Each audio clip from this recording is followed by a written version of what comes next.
هەڵمەتی دەست بە سەراگرتنی ئۆتۆمبیلی بێسەرەتا و جامڕەش و چەکی بێمۆڵەت لە گەرمیان دەستی پێکرد. لە کەلار هێزا ئاوبەشەکانی پۆلیس و ئاسایش و بەرگری فریاکەوتن بە سەرسێ بازگەی فراواندا دابەشکران.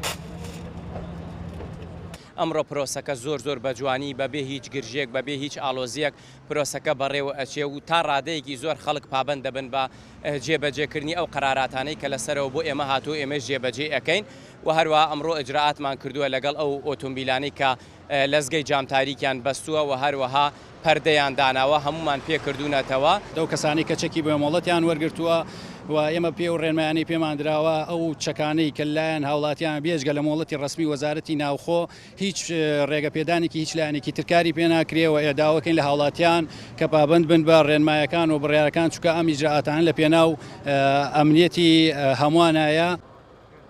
کاری هێزەکان لێپرسینەوەیە لە سەرپێچی کاران و هێزی پاڵپشتیش ئامادەکراوە بەو هێزانەی کە لەسەر شەقامەکانن. ئێمەکو هێزی بەرگری فریاکەوتنی گەرمیان بەشدارین لەم لیژنەیەکە بەر سکاقوبا دەری کردووە.